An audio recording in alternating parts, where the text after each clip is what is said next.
Hello, you are watching TVP World. We are in Budapest, at Budapest Forum. My name is Marcin Zaborowski. I'm Europe editor at TVP World, and I'm delighted to sit here together with a president of a think tank of an NGO in Serbia, Mr. Srdjan Cvijić. Sorry if I mispronounced your name, it could have been the case. Srdjan, I wanted to ask about where Serbia stands here today. We are in this period of a certain of uncertainty here because few months back it looked like that Serbia would be making progress on the way to EU enlargement negotiations. But the last 2 or 3 months, 4 months perhaps, have shown that the progress has been not real, and that Serbia has been making a geopolitical choice very different than that of the European Union. I wonder if you can tell us a few things about it. Serbia today looks nothing like candidate country for EU membership should look like. There is a growing repression in Serbia, illegal police brutality against peaceful protesters. As of this week, we are counting almost 1,000 arrested people throughout the country in the protests. Serbia has political exiles. Serbia is preparing amendments to the criminal code that will practically abolish the freedom of assembly. Serbia is having a bill on NGO law, like the Russian, Georgian style one, sitting in its parliament. So it's a total authoritarian regime that is also looking very much towards closing the only 2 independent TV stations in the country by the end of this year. They're trying to do it rapidly, and if this happens, it will also be a country that would be in a total media darkness, so that this repression can continue without anybody knowing about it. As far as the geopolitical orientation of Serbia, I mean, it has been clear for a very long time to us in the country that the regime is solidly aligned with Russia and China. Already maybe 4 years ago, our security apparatus formed this working group, how they call it, to fight colored revolutions together with their Russian colleagues.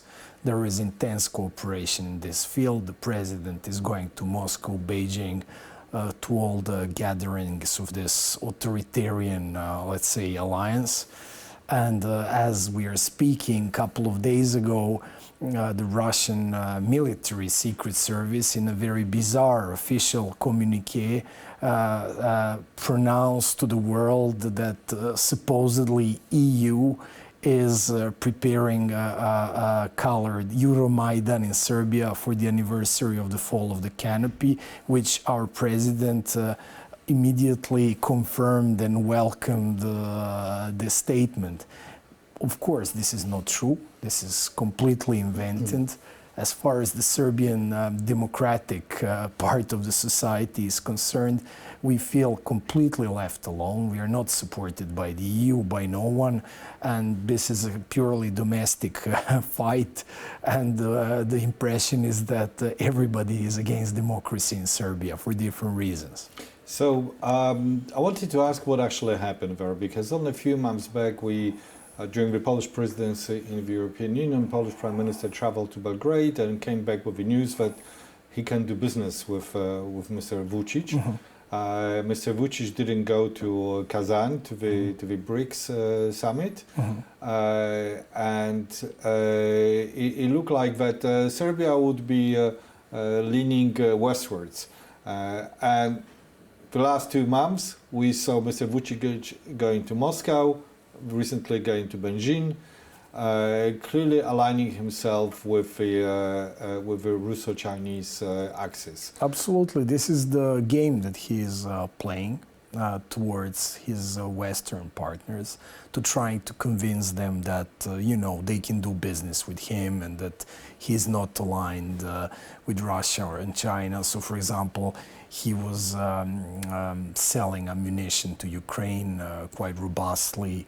By the way, I mean, that was a win-win, sort of, because on the one hand, politically, it gave him grace from the West. On the other hand, all the intermediary companies in Serbia that were, doing this business were from his party. So there was a lot of the money involved also. It was a big corrupt scheme that brought political benefits. But the Russians object to that? They do, but what can they do? I mean, the Russians, since the war in Ukraine, since they attacked Ukraine for the second time in 2022, they practically are powerless in the Balkans. So if, for them, it's enough to have the semblance of some alliances. Vučić didn't introduce sanctions to them. He is cooperating with them on the authoritarian security front. We had the Russian opposition leaders being sentenced in Russia based on the documentation that they received from Serbia. So,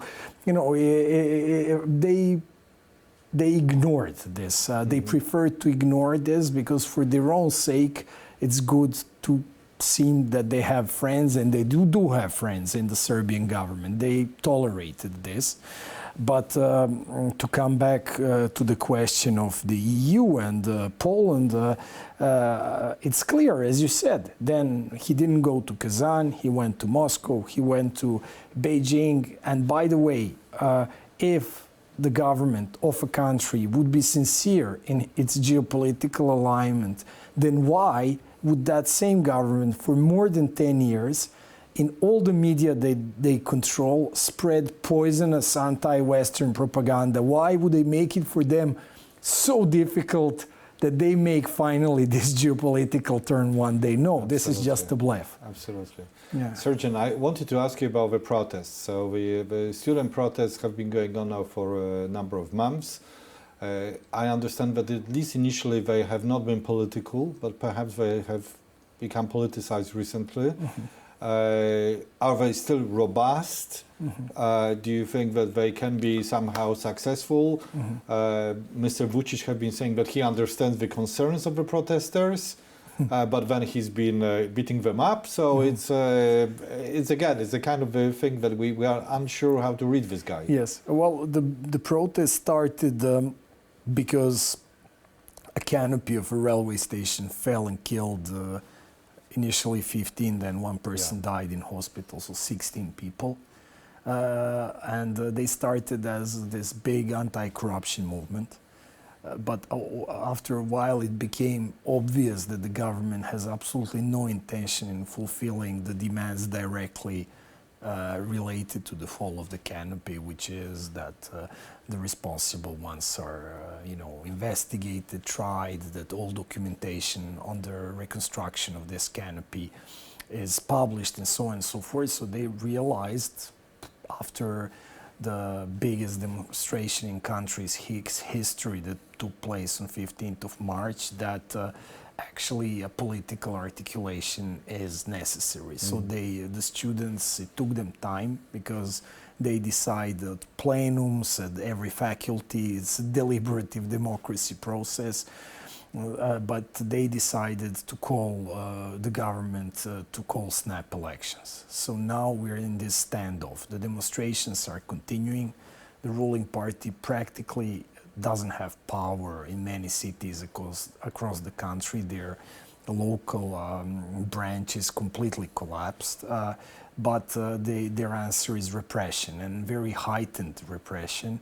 We saw in about 10 days ago a demonstration in Novi Sad where there was a peaceful demonstration and it was attacked by the police. People in wheelchairs were being beaten up, women arrested, stripped naked in police stations. So really like Latin American junta style behavior of the security forces. And so there is a lot of fear as well, but demonstrations are continuing. But there is this standoff.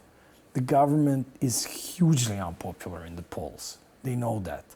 And they know that they would lose the election? I think they feel that they would lose the elections despite a complete absence of a level playing field in the country. So in 2023, in December, the government stole the elections. International local observers confirmed huge irregularities.